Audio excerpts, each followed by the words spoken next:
We're really lucky to have Wayne here today. Some of you may be asking the question, what are we doing with an ethnomusicologist sitting here at a center that studies the internet? But if you were to have one ethnomusicologist sitting at the head of the table at the Berkman Center, this is the guy to have. Wayne has done really remarkable work looking at the question of how digital culture is changing musical culture and specifically changing this sort of very nebulous notion of world music. And honestly, I'm so interested in what he has to say. I'm not going to say the 12 nice things I have to say about the man. You can read my blog. I love this guy. I think he does tremendous work, and I'm going to shut up and let him talk. Oh, thank you. Thank you to you all. Thank you very much to Ethan and to Amr for. It's a thrill to be speaking in one of these, having watched many of them and attended a few in my time. So let's get right to it. What I'm talking about today is what I'm calling the unstable platforms and uneasy peers of Brave New World music. And in a lot of ways, what some of the underlying issues of what I'll be talking about today have really been brought into sharp relief in just the last week, of course, around the commotion around WikiLeaks and the ways that what many people take to be quote-unquote public platforms are shown to be anything but necessarily public, or the ways that people see spaces for free speech not necessarily seeming so free. Now, as Ethan posted in his introduction to me, oftentimes there's a sort of feeling that, well, what can music tell us about this or that? What can music tell us about politics or about media? And I think it can tell us a great deal. In particular, a lot of what I've been looking at over the last few years, which is to say the way that sort of contemporary musical practices and musical culture routes its way and is routed through the World Wide Web, shows some of the fault lines in what we might think of as public culture as instantiated on the web. In lots of ways, we might hear some of these songs, see some of these dances as canaries in the coal mine, especially as they disappear before our eyes. If you look behind me here, I've got a screenshot that I took from a YouTube video because I couldn't assume it would remain up there. And what we see in some ways is the face of Brave New World music, a face covered with a watermark produced because this video was made using unlicensed demo software, right? And it says, remove this thing in front of your face by paying for a license. And one of the things that I'm observing in this brave new world of music making, if you will, is how much it's marked by some of these issues, that the aesthetic qualities themselves seem to carry the traces of the technologies on which they're made. Now, on the one hand, what I'm going to be trying to show and what I've been bearing witness to in my blog and in my research is the incredibly productive powers that have been unleashed by the advent of digital tools, and in particular, professional-grade tools of production and the capacity to publish to a near limitless audience.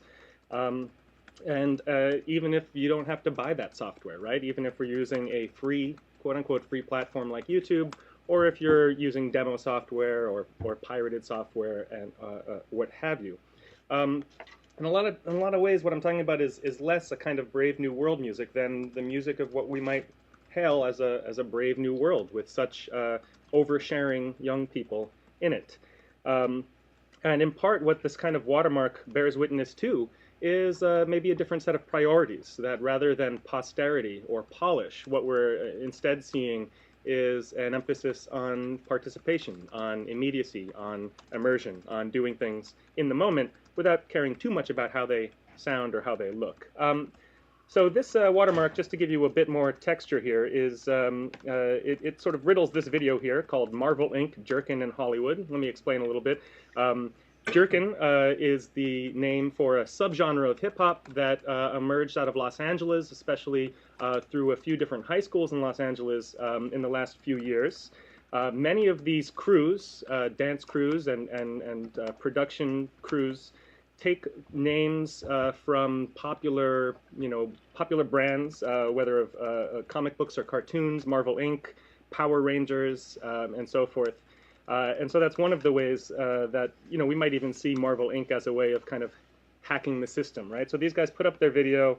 They have a name like this, which can get serendipitous page views, but they also are careful to tag their video with not only their own names and important tags like Jerkin, Hollywood, but also with all of their sort of rival and compatriot crews, Audio Push, the Rangers, as well as rather unrelated things like the Dougie, which is the name of another dance, Digital Drift, which is an online service where a lot of these kids upload their tracks and so forth. But in general, we see a somewhat savvy approach to this, despite that on the other hand we see a lack of care for these kind of watermarks. Here, let's see some jerkin moves as this kid dances around the demo watermark here. Scott, can't chop, I'm too busy on top. I'm like Kobe, you lames just rip box. Yeah, and I ain't gotta re-up. I got colors, I'm just trying to get my green up. See us and your shit might freeze up. I'm steezed up, please get up off these cashews. They probably won't match you. My fit mean and my swagger is mad rude. I'm that dude and we ain't gotta ask who. Look at the mirror, probably won't have to. Notably, as you see, they're dancing in public places, just as public as YouTube in their way.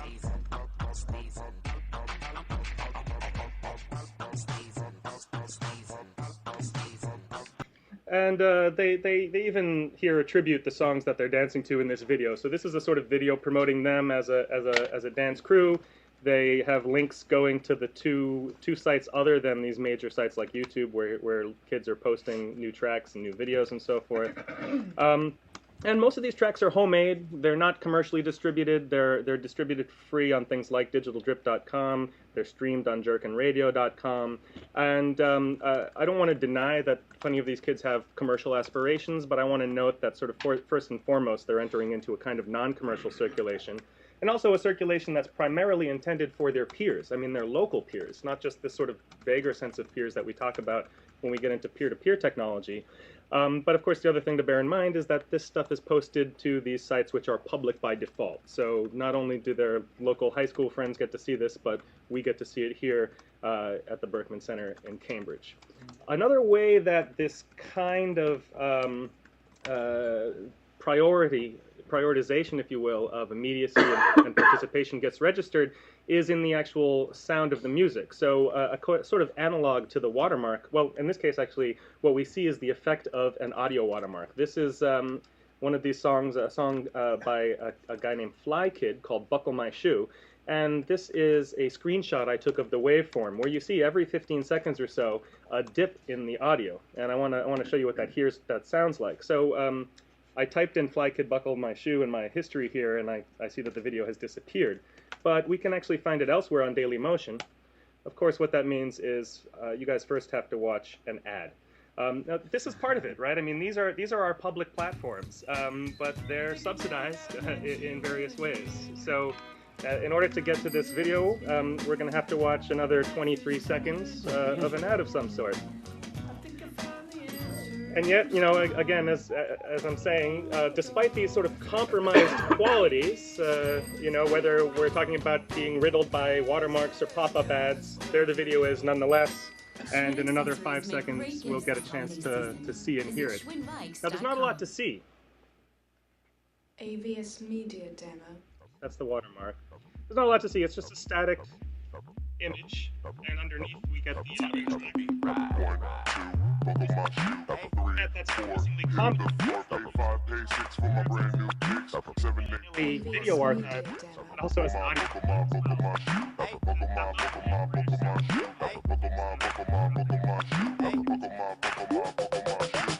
Hey girl, you can check my ego, and I stay fly like I'm a superhero. In my style code, AVS Media Demo.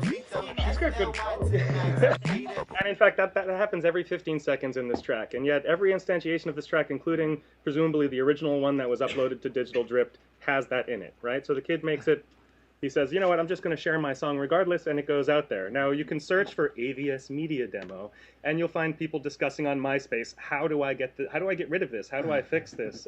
It turns out, in this case, it's kind of a funny thing. It turns out, I think it's Audacity is a popular wave editing program. It's a free one, it's an open source one. But in order to render to MP3, you have to sort of download another component. And there's a way to do that in which you end up, instead of doing the free version, doing this paid version, which then if you don't pay for, you end up with a British robot interrupting every 15 seconds. So that's one way in which on the one hand we can bear witness to this sort of unhindered productivity, if you will, and yet another way in which maybe we can see it as somewhat compromised. Now, I want to tell another little story, again based around jerkin, which is not exactly exceptional in this way. We could point to lots of other examples, whether we're talking about subgenres and genres or particular dance moves. But jerkin is a good one for a variety of reasons. Now, one of the best known jerkin tracks is a song called "You're a Jerk" by the New Boys. A little backstory on this song. They produced it themselves. They produced it using a software called Fruity Loops, or FL Studio, which is a very easily obtained program and easily mastered. It's pretty intuitive to use.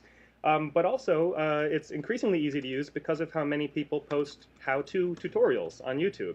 So when they wanted to make a track of their own, seeing that their high school friends were also involved in this jerkin movement, what did they do? They went to YouTube and Googled, how to make a hip-hop beat on Fruity Loops. Googled, searched. So they tell this story. We downloaded some packs, some presets, and we made our own song. What they then did, and this is a crucial part of the story, they uploaded the audio track to their MySpace page, and they circulated around their local friends and so forth, and they started to see that people liked the song. They liked the song enough that they started filming their own dance videos to it. And so they talk about going on YouTube and searching for "You're a Jerk" and "New Boys" and finding all these amazing instantiations where people were dancing to their song. So here are some examples. This is actually a sort of a next level. This is a bunch of examples of these videos stitched together by somebody. So these are all people who were dancing to "You're a Jerk" by the New Boys. And what you'll see here is the distinctive jerkin style, which includes a patented move called the reject, which is described oftentimes as the running man in reverse. I'll show you what that is. I know. You're a jerk. You're a jerk. I know. You're a jerk. You're a jerk. I know. You're a jerk. The running man in reverse. No boy. You're a jerk. You're a jerk. No boy. You're a jerk. You're a jerk. No boy. Now, one interesting and distinctive thing about jerkin, though, is that there is sort of pro-geek discourse running through it. They talk about getting geeked out, and there's a sort of embrace of technology. I'm so cocky with it. Got my ice shirt closed like Rocky Head. Got your girl on my swag, she loving them jerkin songs like the new iPod. Just touch it and turn her on, and when the bass start beating and the waist down beating. Anyway, it goes on and on like this. We could watch dozens of them. At least we could have watched dozens of them at one time. What happened is this song became so popular precisely because of this practice that the New Boys got signed. They got a record deal, and they got to produce a very slick version of their video, an official version, which looks more like this.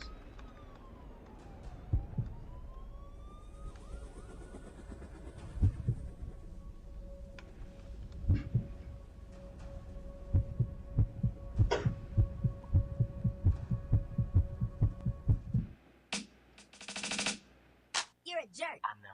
You're a jerk. You're a jerk. I know. You're a jerk. You're a jerk. I know. You're a jerk. You're a jerk. I know. You're a jerk. You're a jerk. No boy. You're a jerk. So again, you get the prominent, placement of certain You're a jerk. mobile devices and so forth. Technology has shot through this thing. And So the although Sidekick didn't actually pay for this. this is the same original recording as far as I know, it may have been remastered, but this became a nationwide hit. It was played on urban radio. The official video made it onto all the video stations and so forth. And these guys, they made a little career for themselves, at least for a year or so. I'm not familiar. I'm not really sure what's going on with them at the moment. But that's a classic music industry problem. Now, one thing I'm going to have to bracket here, although it's very fascinating and it's part of the story, is that these jerkin kids, as you're seeing, are really foregrounding their embrace of technology, the fact that they like to geek out, and they're also using all these other symbols, sort of skateboard culture, of popular culture. They're wearing skinny jeans and so forth, and the way that they project this sort of alternative young black maleness, but also femaleness, has instigated no small number of arguments about whether they're violating sort of traditional black masculinity and that sort of thing. And so, that's sort of another part of the story, having to do, again, with the question of a public conversation and how it gets staged around something as simple as a dance video. Now, once this happened, and once the New Boys song got entered into, the official database of officially licensed songs, that meant that YouTube's audio crawling worm, or whatever it is, would their algorithm for detecting audio started to find these videos, these unauthorized ones, and they started disappearing. I started going back looking for them and noted that, oh, this one's not there anymore, and this one's not there anymore, and oh, I can still find this one where the audio is not as audible because it's coming from an on-screen source. But if you go to something like Action Figures, You're a Jerk, which was the first clip that we saw in that montage video, it's now, and here's this kid again, it now sounds like this.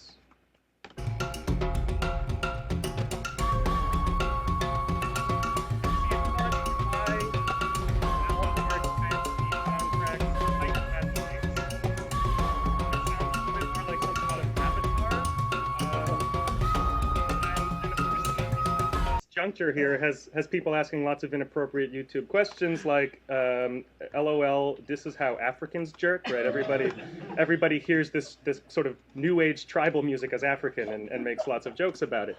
But it's a great example again of the weird ways that this youth culture ends up getting compromised in a variety of ways. Now, of course, they're still making the best of it. They're helping Alborg fantasy soundtracks to sell Piper at the Gates, and they put all these other little clicks in so you can go find their newer videos and that sort of thing. Who put that new music in? They chose to do that. So in cases where you're using unauthorized music and YouTube finds it, they'll send you a notice and say, look, you can't use this audio. You can either choose to mute it and have a silent video, or you can sub in any one of these things that are available for this kind of use. And so they decided, okay, sure, I'll pick this one. I mean, I haven't talked to them. I'd love to interview them sometime and ask them about this. But they decided, all right, we're going to keep the dance video up, and it'll have this weird soundtrack instead. What role did the record company play in that particular set of choice tree? That's a very good question, and one that I'm not exactly sure about. My impression is that this happens a lot more automatically than conscientiously, right? That once that song becomes part of this database, so Google at YouTube detects that this is copyrighted music, right, sets off a flag that gives you these choices, and that is what follows. Right. Where ideally the record company would have maybe inserted the stuff with that you saw the other video where they watermark it or otherwise deface it in a way that allows you to hear the music, but not necessarily to copy. Right, or actually now it's possible that, I mean, there's no reason that this shouldn't lead to, buy the New Boys song on Amazon, right? There's no reason that audio shouldn't have been able to stay and serve as the promotional vehicle that it was from the beginning, but a more directly commercial one. So yeah. It's my understanding that the record companies can choose to run ads over the videos instead of taking them down if they want. Mm-hmm. So not clear why they did that. There were multiple choices. They could run ads and collect revenue. They could have it taken down. There was basically several choices. It's also right. like whatever small record label signed the New Boys, they're part of this media conglomerate, and that media conglomerate decides what the YouTube policy is. Right. So even if the New Boys, whoever signed the New Boys, or the New Boys themselves, yeah, they don't necessarily have a say in it. Right. It becomes part of this larger, somewhat automated structure. Yes? Is the initial defacing that you described of the demo version, either for the audio or the video, perhaps something that the record label is happy with because it allows the New Boys to have their thing still up there, but to have it not be a quality that somebody who really wants it would then still have to pay for the real version? Right. That's a possibility too, and some people have embraced that as a business model. So I think my understanding is that the affirmative effort by YouTube and Google to go out and find something and take it down is triggered after someone has asked them to take one instance of the content down, but maybe I'm wrong. I think there's a lot of automated stuff happening now. YouTube has put into play a new system. There's flags where you register your audio content with them.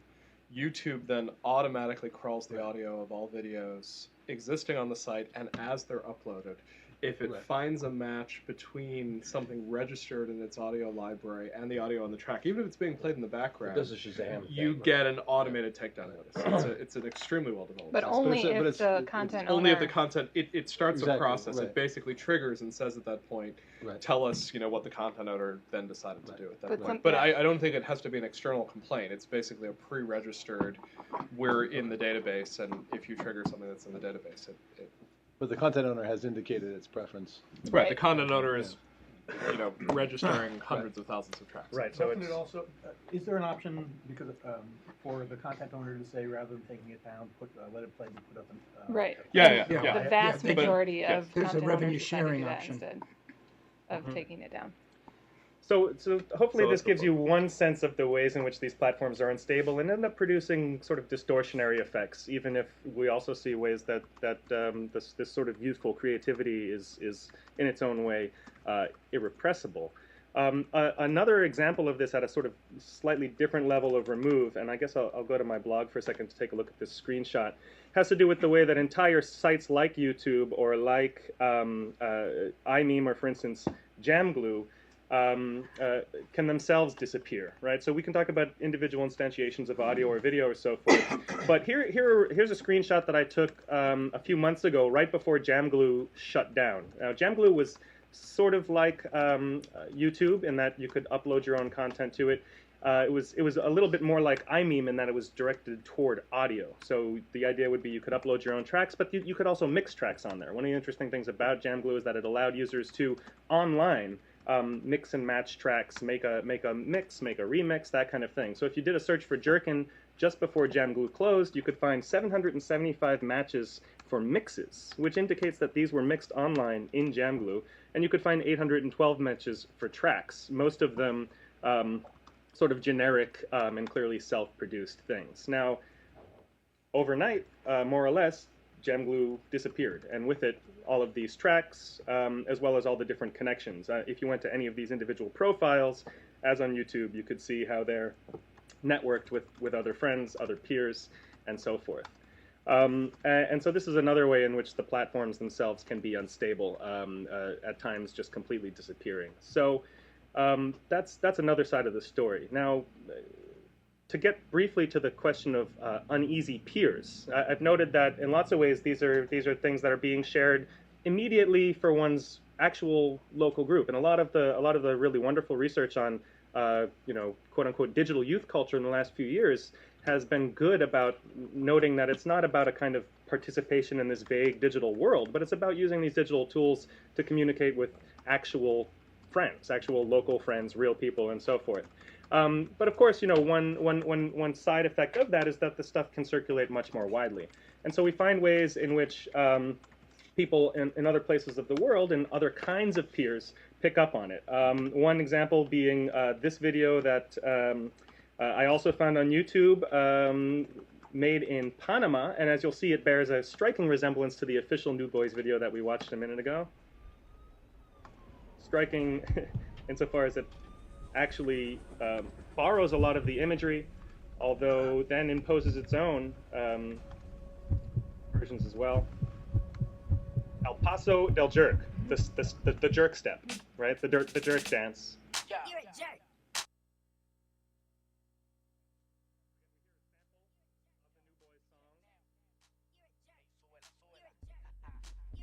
We see a fairly close emulation of the video.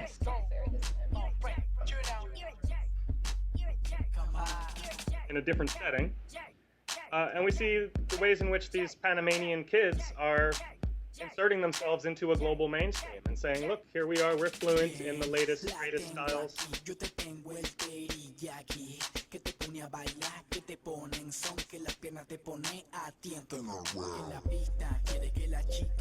So he's using the same underlying instrumental as the New Boy song. He's recording a new rap over it that nods to it in lots of ways. And I'll show you one more other quick example. Here's another sort of another downstream use, if you will. This is coming out of the Dominican Republic, And it also samples the New Boys song, but it also puts those samples alongside a whole bunch of other samples coming out of reggaeton, Jamaican reggae, Puerto Rican music, and so forth, and creating something that they're calling jerk bow. So jerkin mixed with dembow, which is a name given to a Jamaican rhythm very popular in the Latino world. Again,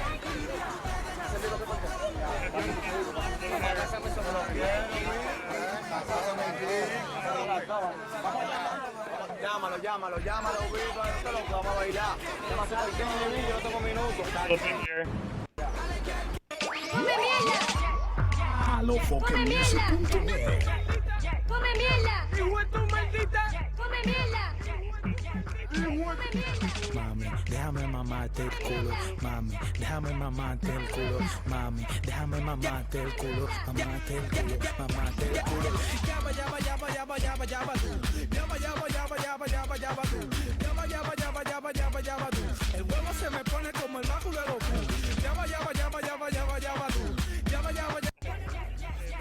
Thing. You can also find other instantiations of this very video. If you were to search for Yabba Dabba Doo or Jerk Bow, you can find Dominican kids dancing on the streets of New York similarly, and that sort of thing. So, and something like this actually notably does not get pulled down so easily automatically from YouTube, in part because the samples are much more integrated into a sort of larger audio texture that the algorithm fails to detect. And lots of people have done experiments. Well, how can I shift the audio around enough to make it undetectable? That's not what is going on here. And rather, you know, this You're a Jerk song is just entering into a more long-standing cultural practice, which in fact predates the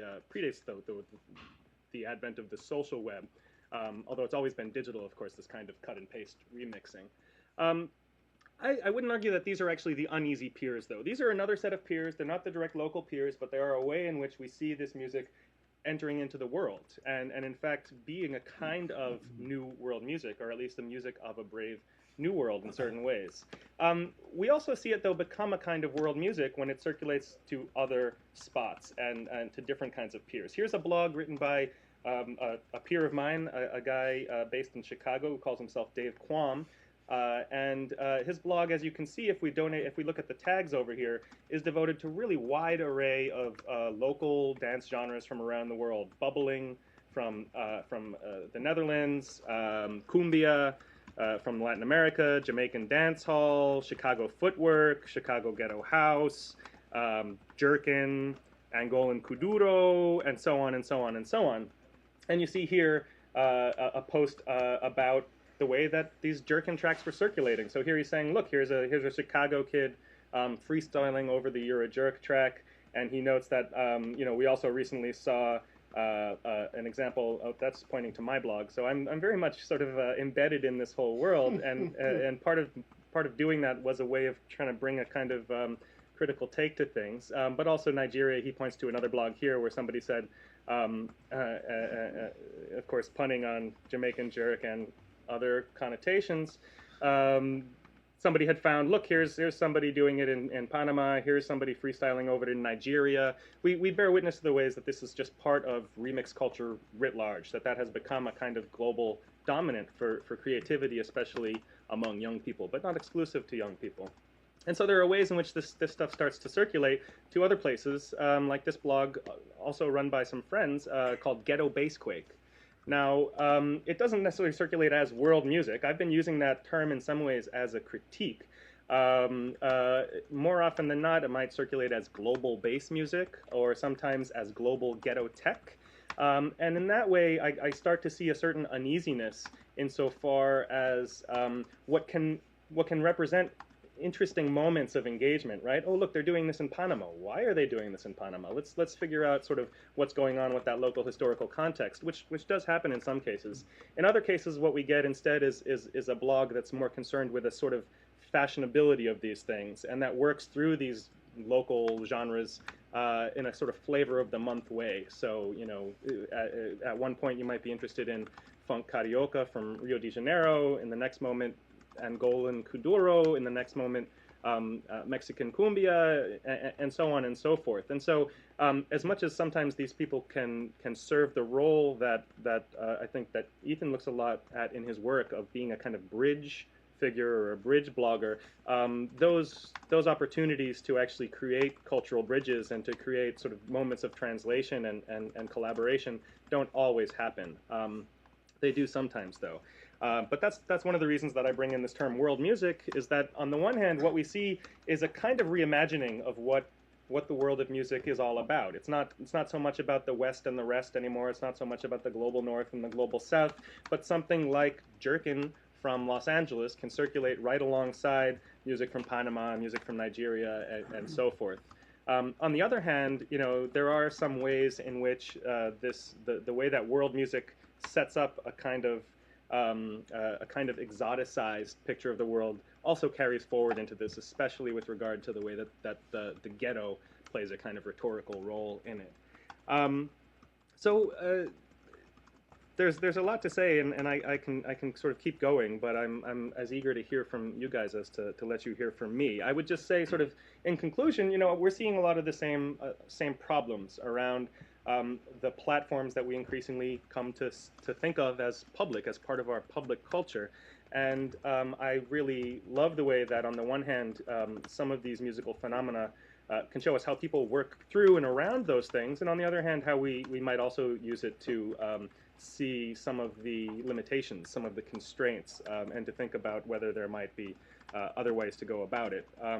I think that as much as it's important to emphasize things like new media literacies and so forth, and we can see kids employing these literacies, there are also ways in which those literacies only go so far, and maybe there are other more design or architecture related questions that we have to think about. So I'll leave it there, but thank you very much.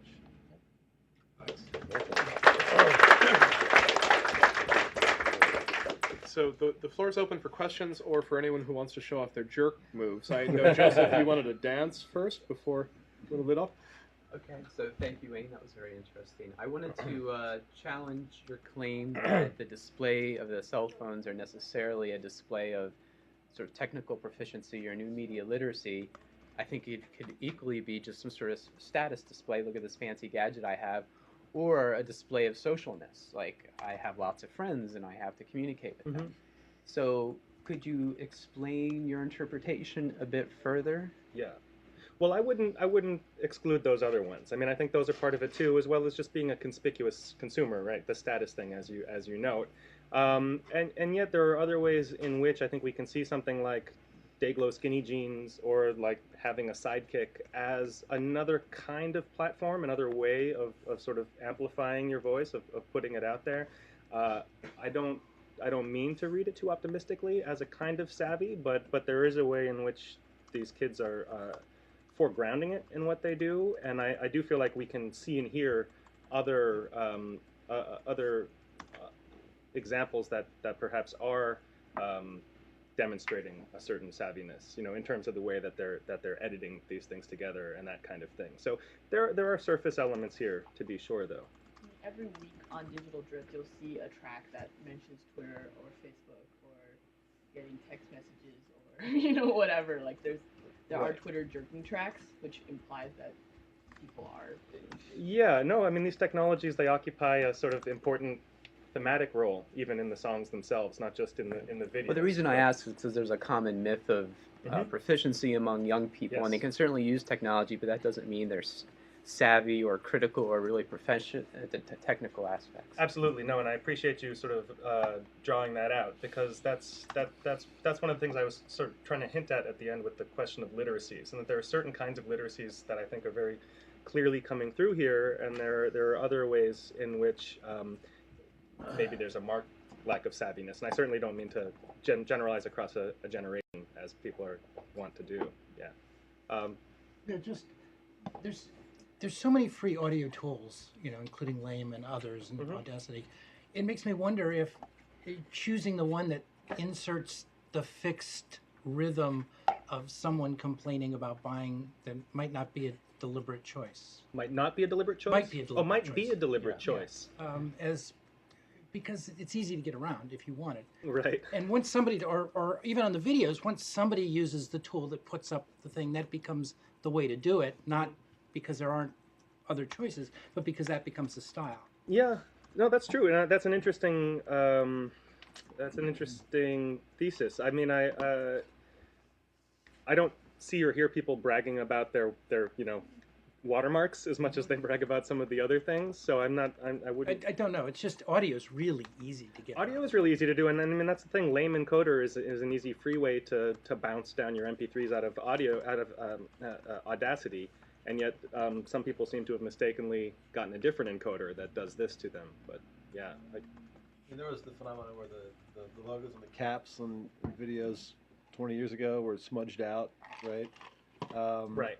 I don't know if this is just a well, that had resurfacing of that. The blurring of commercial logos had more to do with stations like MTV not wanting to give free advertising to people,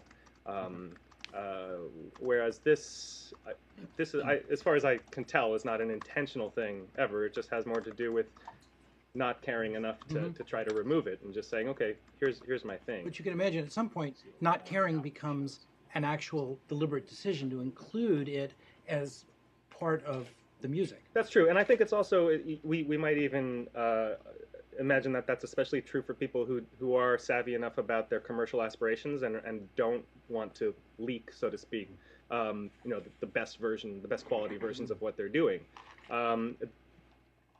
Chicago Juke is an interesting example of this insofar as a lot of those guys, the producers that making that stuff, were using streaming services like iMeme, like YouTube, and it was notoriously hard to get a copy of a good MP3 of that music. And in the last year, in part because of these unanticipated and maybe uneasy circulations, a record label in London, where there's been a lot of interest in Chicago Juke, has approached these artists and made licensing deals with them and has released, the only high quality versions of these songs. They're not necessarily MP3s. Available. So even if it wasn't a deliberate strategy in that sense, it worked, and people might then pick up on that as a tactic. I happen to know that David's new reggaeton album actually is filled with a lot of these audio watermarks, just to make sure that everyone knows that he's. I'm thinking about Rice doing "Come Out to Show Them." I mean, you can play with this stuff and make. Back channel. Sure. Let's take a question here, please. As recently as probably 5, I think it's 2010, but let's say 5 years ago, it was pretty much impossible to have access to this kind of thing outside of a very underground tape trading network or video trading network, which I'm sure you were a part of. Sure. So with this kind of accessibility, how have you found these movements affected by, is it like there's no more underground or margin anymore? Because some of these videos have over 1 million views already. That's right. Yeah, well, I mean, I think that those boundaries between underground and mainstream, to the extent that they ever existed, have, of course, been increasingly blurred by the degree to which the web has become a broadcast medium. I wouldn't say that there's no, rather than there being no more underground, it's just that the access to them is a little easier than it was before. But I think it's also important to note that some of these practices you alluded to before, trading around tapes and so forth, provide a sort of long-standing cultural foundation for the practices that they tend to get tend to get hailed as kind of new, in this digital sort of world. Less than being new, we're just seeing sort of long-standing approaches being easier to do. I do think that it does introduce interest, sort of new ideas about what could. Swag.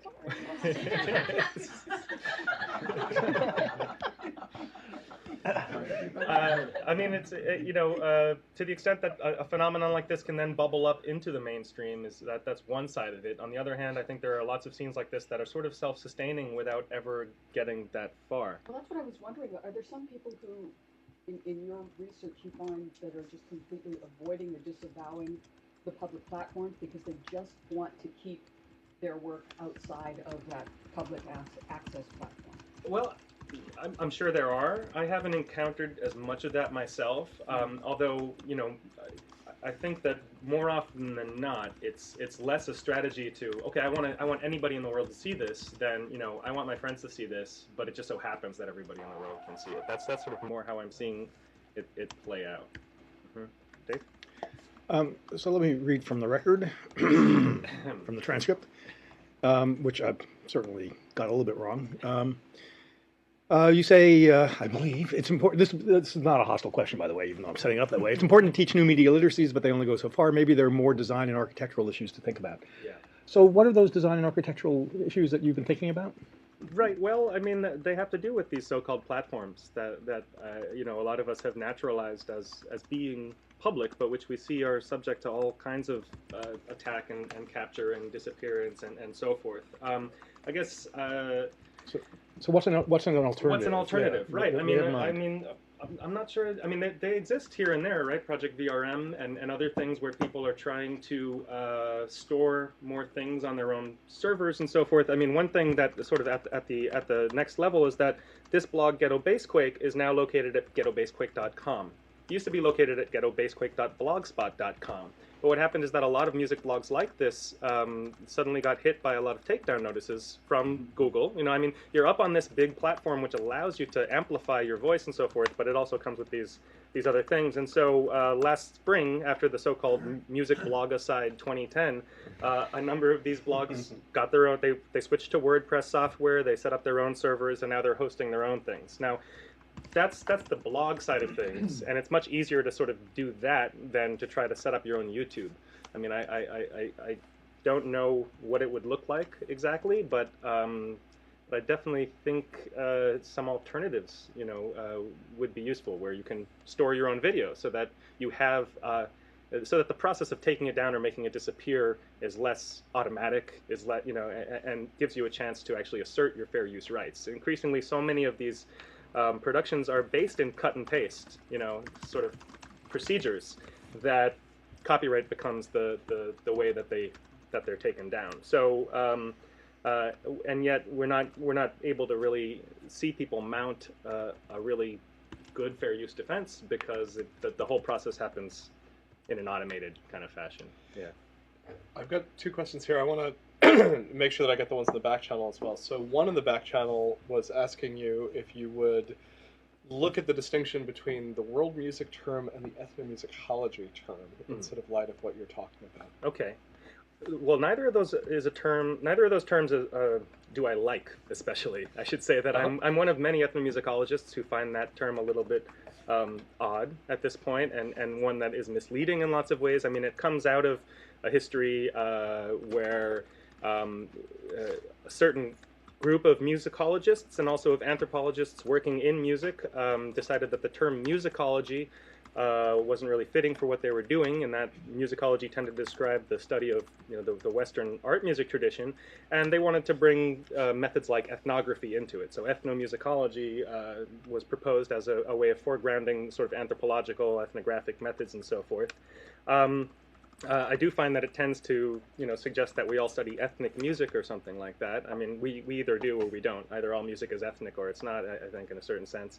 And world music, too, sets up this kind of weird, opposition between, well, the world out there and whoever we might be, which is usually an unmarked Western consumer, right? And so there's a sort of west-rest, north-south thing that gets set up in that, which I like. To me, I sort of see and hear that being destabilized as the world increasingly comes online. Now, I don't want to be too triumphalist about that, in that, you know, we're still looking at a world that is not all that wired.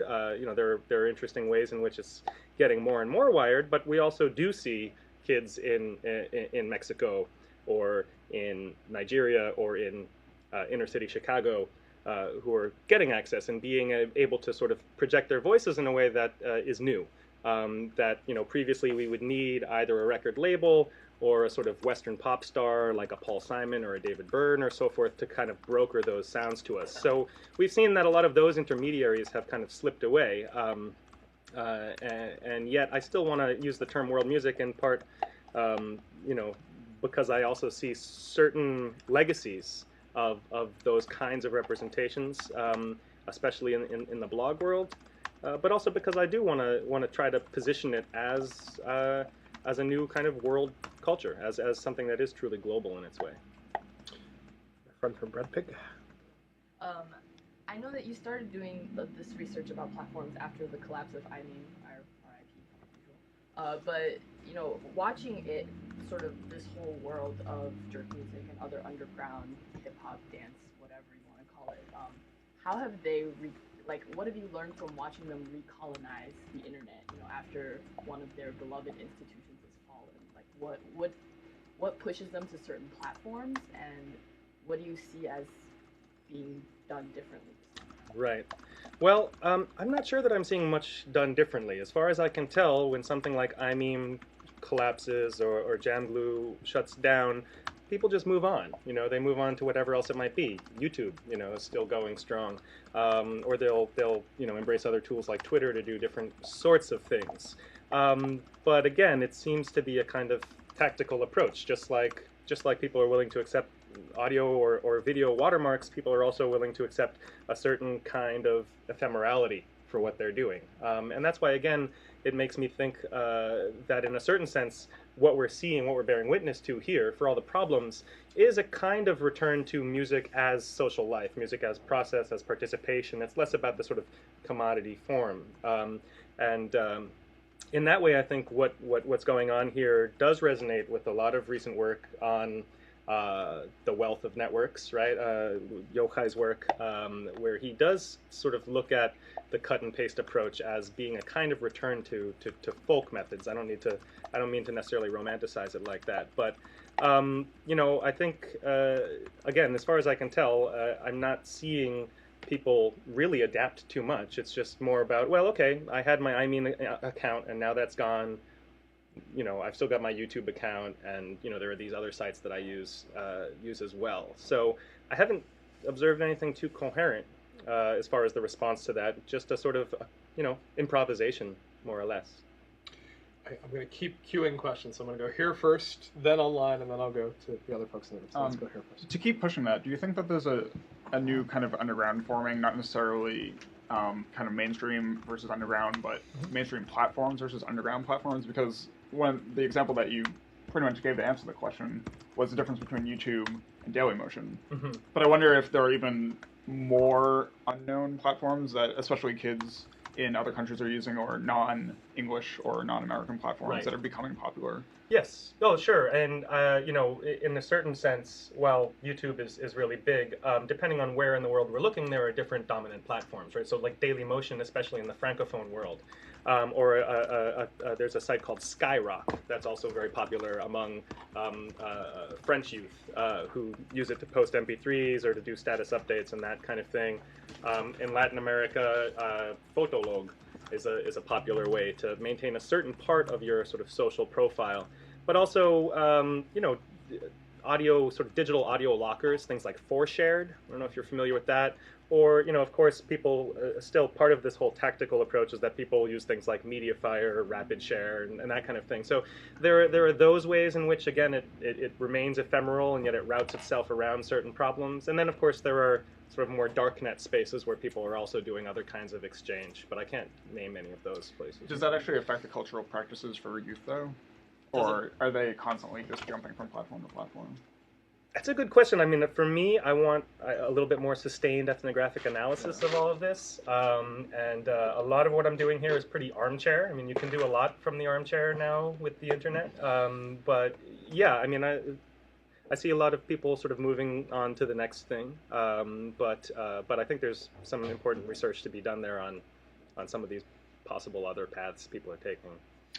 One remarkable thing with Fotolog, if you're in Latin American cities nowadays, you'll often see on a well-done piece of graffiti, something more than just a simple tag, but someone's really large invested mural, their Fotolog URL to make sure you can go and see the documentation of this piece and the rest of their work. And in some cases, you'll actually find essentially directions to see the rest of their oeuvre within the given neighborhood. Should the record labels pay for your consulting services?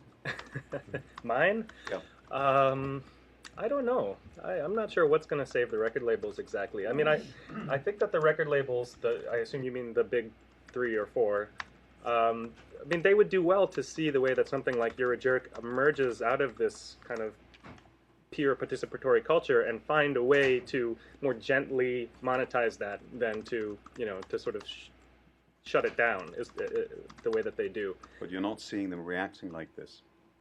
Not seeing a reaction. Yeah, among the record labels, not necessarily the big three, but just any of them. Well, I mean, certainly a lot of smaller record labels invite this sort of thing, and the bigger record labels, they have a sort of left-hand, right-hand thing where they shut them down on the one hand and then they leak them out on the other, right? And so, you know, we can observe on lots of different levels people seeing what's going on and trying to find ways to work with it. But definitely, you know, a lot of these blogs, in fact, have now set up their own record labels. You see right here at the top, debut single out now.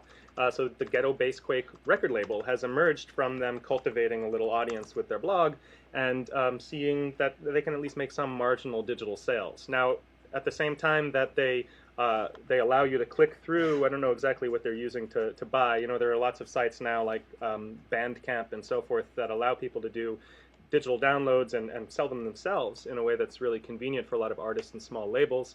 But they'll also do things like, you know, email all of their blog friends to and send them the tracks for free and try to get them sort of circulating that way as well. So, I mean, we're not seeing anything, again, sort of so coherent in terms of approach or policy, but a lot of people experimenting in lots of different ways. And in part because I'm a blogger who writes about music, I get a lot of promos sent to me, and I've noticed actually increasingly that rather than people sending me full MP3s or, you know, zip files of the music, that now I'm getting directed to streaming sites. And so people are sort of also saying, well, you know, we still want to invite this sort of unpaid blog labor to help us circulate our wares, but we don't necessarily want it to leak out that way, you know, as an MP3.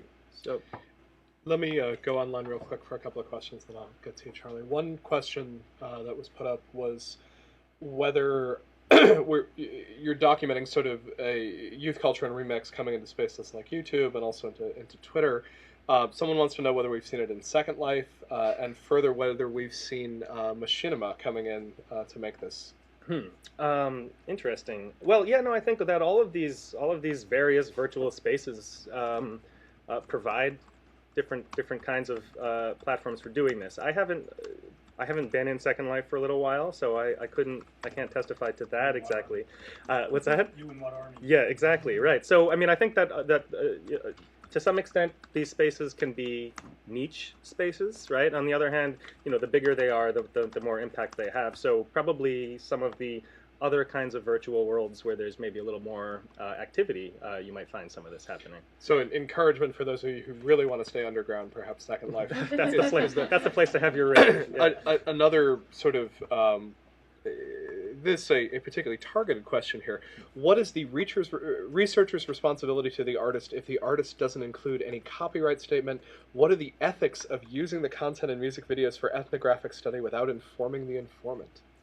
Oh, you mean that that I may be that in calling attention to a particular production and talking about what it's sampling, that I'm giving away the fact that they're sampling? Is that okay? It's an online question, so it's hard for me to... First of all, I would say that, you know, anything I'm talking about, I have fair use rights to talk about in this educational context. Now, I should say that my own research comes out of being very interested in sample-based hip-hop and in the way that copyright litigation created legal and aesthetic constraints for producers.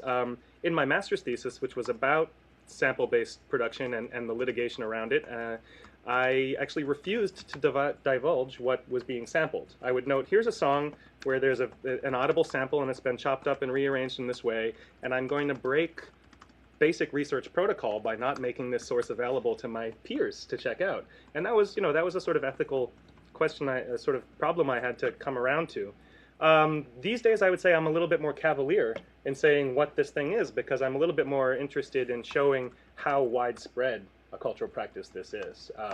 And, you know, if we want to talk about something like the Dembo sample, which is a really fascinating and long story that we can't go into right now, I mean, for somebody to sue over that, you'd have to bring thousands and thousands of people into the case. So it might actually prove interesting. The one place where I think that question might have some standing is essentially you were saying early on that part of what's going on is that people may be looking for sort of private culture in a public space, which, as you correctly identify, is actually a private corporate space. Mm-hmm. But if you sort of try to carve out the private space by saying, this is for me and my friends, yeah, we're doing it on YouTube, but since you don't know about it, it functions as private. Is there any concern with you know, it's one thing when you have the 1.5 million viewers on the Jerk. On some of this stuff, you know, it's a few hundred, a few thousand. Mhm. Is there a worry at that point that you're essentially studying and reporting on informants who haven't decided to inform?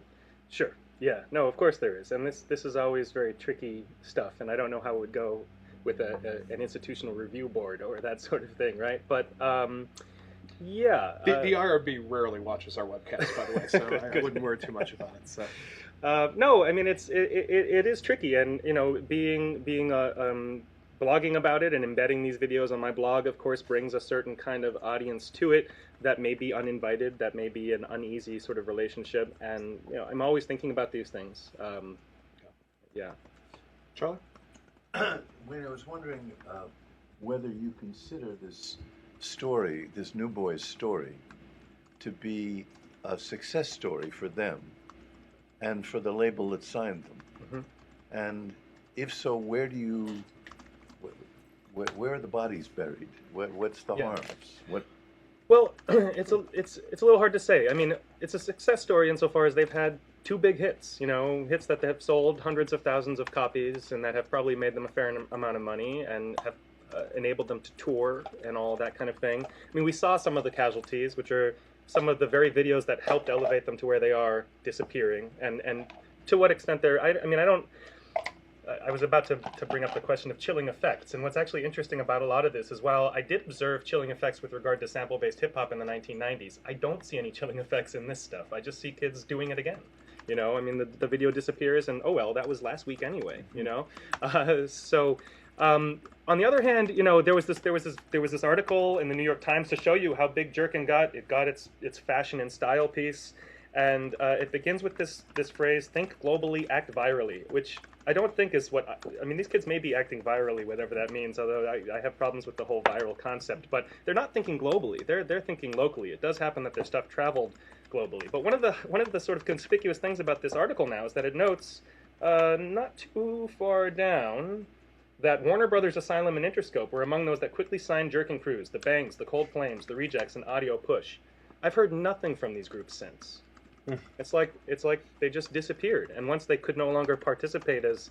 And now I want to say I haven't necessarily looked for it, but it seems like this took all the air out of the Jerkin scene, and I've yet to see any officially released material by these groups.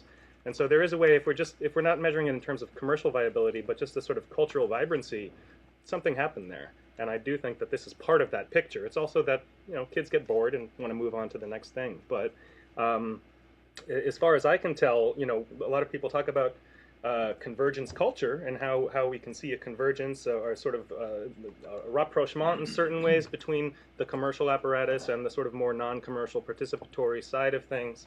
I think we can also see ways in which those convergences are not always productive. But a success for the label that signed them, even though not a success for Warner Brothers and Interscope, who are trying to sign copycats. Oh, you mean the smaller label that signed them? Because New Boys, they were signed by, I mean, eventually they're being distributed by one of these major labels. That's just how it works. Making new songs, but they're all traditional hip-hop songs. Right, yeah, their album was not really marked as a Jerkin-style album. Their first hit was, because that was their hit, that was their song. The other things they put out were a bit more, sort of more, I don't know, traditional run-of-the-mill right now, and they had one other radio hit along those lines, but I haven't heard anything from them since, and I haven't heard any rumblings about what they're doing next or that sort of thing either, and there certainly haven't been any New York Times follow-ups about it. I guess it's just not so fashionable. I want to come back to something you said at the end of your talk where you basically said we may be beyond the sort of world music paradigm of us and everybody else, or global north and global south, but I actually want to then sort of go back through the videos you have here, right? We were talking, we did a Radio Berkman segment before, and I was bringing in a frame that I've been finding very helpful lately that I'm stealing from Pip and Norris, which is sort of saying that there's at least four things that happen when cultures hit one another. One tends to dominate the other. That's the sort of, you know, McDonald's takes over local food culture. There's the jihadist rejection, oh my God, I've seen your culture, now I, declare war on you. There's the curry infusion reaction, let's put it together and let's see what happens from it. And then there's the nice culture you've got, thanks very much, I'm going to proceed with my own. HIPAA argues that generally 4 is what happened. We were sort of riffing on the radio and suggesting that this is a nice example of 3. This is the curry, this is the fusion. Yes. At the same time, he's wearing a Phillies cap. I've seen Yankees caps in every one of these videos. Right. I Love New York on Fat the Farm t-shirt. t-shirts, yeah. I mean, in some ways, isn't what's going on essentially our Panamanian friends, our Dominican friends, and our Nigerian friends declaring we are as LA or as New York as everybody else? I mean, to me, the question becomes not when Panamanian versions of jerk come back into jerk culture, it's when cumbia starts filling, New York dance floors, and not sort of with the hipsters reading these blogs, but actually, well, cumbia does fill New York dance floors in Mexican parts of New York and so forth, right? But the question becomes, I mean, obviously there's a repeat here where this comes back into the Dominican scene, and it's definitely sort of Dominican kids around the world sort of talking to one another.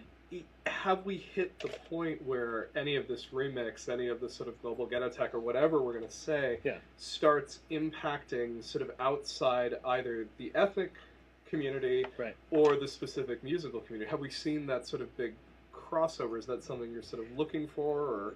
Yeah, that's there's a lot in there, and I want to try and pick a little bit of it apart. I mean, part of it is that, yes, what we're seeing performed here, for instance, is although it's in the Dominican Republic, it is sort of the New Yorkness of the Dominican Republic. I mean, likewise, on the other side of the coin, we might look at the Dominicanness of New York, which we can point to lots of different examples of. I think we also have to attend to what are they performing here? How is it read by a local audience, both by their peers as well as by older folk, and insofar as, I'm trying to uphold this as an important part of the public conversation, public culture, and so forth. If you go to the YouTube videos for something like this, you see some very interesting and often contentious conversation about, oh, you're just aping Americans, you're just aping African Americans, this is just conspicuous consumption, and your jeans are too tight, and what's happening to traditional Dominican masculinity and that kind of thing. So they stage these interesting conversations. On the other hand, I don't know, for me, I look at this and do not see homogenization or cultural gray out or whatever. What we see is, it's a locally accented version of a global thing, which in its own, if we're talking about hip hop, was already a sort of product of multicultural New York, right? So it does get again sort of naturalized as American or as African American, but it's more complicated than that still. As far as the question of, okay, how does this bleed out of these sort of immediate communities? Probably the best example of that is MIA, who I don't know, she's won a Grammy, she's sold maybe millions of records. She's been sampled by big hip hop stars who have then sold millions of records. So there are ways in which there are certain people who are positioned in the right place, right? She's one of these Uneasy Peers. Yeah, she'll produce a song with a that nods to funk carioca, that nods to other kinds of emerging, international local dance genres, and yet she'll have access to the major media apparatus of the United States, so she's able to really capitalize on it in a certain way, and then she's able in turn to be a reflection of that and to inform and inspire other kinds of directions. So no, I think we're seeing that happen as well. Other questions? We probably have time for 1 or 2 more. Sure. This goes a little bit to what Ethan was bringing up. Has the circle turned? You have a commercial or a nonprofit thing like Playing for Change, where you have people collaborating around the world and actually making world music. So I'm in Chicago, somebody else is in Dakar, somebody else is in Sri Lanka, so forth and so on. And I'm wondering if the circle has turned back on itself. Do the new boys look at what the Dominican kids do and say, I want to work with them, or I want to riff off of what they did with riffing off of me? Are we getting some kind of cross-cultural collaboration, not just as an echo, but as actual collaboration between individuals or groups? Yes, to some extent. I mean, it's that kind of thing I would describe as burgeoning. Still, a lot of what I see is more on the echo sort of level, right? That these kids, they get into, they go on YouTube and they search for jerkin, and then they see somebody doing a different dance move. So they search for that. They search for tectonique, and suddenly they're looking at videos from all over the francophone world, and then they find their way into Melbourne shuffle, and they start to incorporate those moves. And so a lot more of it has to do with that, and the fact that once they're on YouTube, then there are these sort of serendipitous or random connections that draw them into other places. As far as direct collaborations, there are some examples of it, but not a lot just yet. I mean, I expect there will be more. There are still problems, like basic problems that Global Voices thinks about all the time, like translation. I mean, to some extent, you can collaborate musically without needing to speak each other's language, and we've seen plenty of collaborations like that. Yeah, I guess I'd say a little bit right now. I'm having a hard time pulling a good example out of my head at the moment, but that's a good question. I mean, in lots of ways, I think especially more often what you see is a collaboration between some kids like this and then some sort of savvier folk of an older generation who say, oh, I know how I can help you, sort of bridge this commercial gap, bridge this audience gap, and maybe you want to mix some of this in what you do and that sort of thing. So that's happening too, but not always at exactly a peer-to-peer level. I also wonder if the LA teenagers ever communicate to the Chicago teenagers. Oh, yeah. No, sure, absolutely. In fact, just to show you that, this was, I think I got here from doing a search on his, yes. So here's another post on Dave Quam's blog called I Want to Learn How to Footwork, where he actually finds video of the New Boys going to Chicago and hearing all about juke. And so getting into juke, and Lil B is a rapper from California who also did some experimentation with juke, in part because of traveling there and in part because of finding it on the internet. So yeah, no, that's happening, absolutely. Thanks. Last question. Anyone? Sure. Great. Ben Weeks, I didn't get to introduce myself earlier, but I was wondering what you think kind of helps propagate this music style. Is it the dancing, is it fashion, or is it the actual music itself? That's really hard to say. I mean, I do think that the fact that so much of this is dance music is a crucial part of it. I mean, the fact that it's embodied culture, and the fact that you can watch somebody dance and then sort of see YouTube as a kind of mirror, right? That YouTube is the new, you dance in front of the mirror. No, you dance in front of YouTube, right? And you learn those dances, and that's such a big part of it. I do think that that's a part of it. I mean, I guess the music is as well. It's really hard to disambiguate these things in certain cases, because clearly the fashion is an important part as well. But is your question? I guess I was just interested because the media encompasses all of these portions. Right, it's multimedia stuff, and yet, I mean, I don't want to be sort of a musical imperialist about it, as a musicologist or what have you. I do think that music is playing a sort of conspicuous, if not remarkable role in all of this, and I do think music has special properties that as Ethan and I were talking about in the Radio Berkman piece, that allow it to operate at a kind of cultural bleeding edge. And to sort of work its way out and be transformed in rapid ways that other things maybe can't. So I do think there's something special about music, but I don't want to overstate that right now. Yeah, thanks. Well, thank you so much for being here. Thanks very much. Excellent talk. Yeah.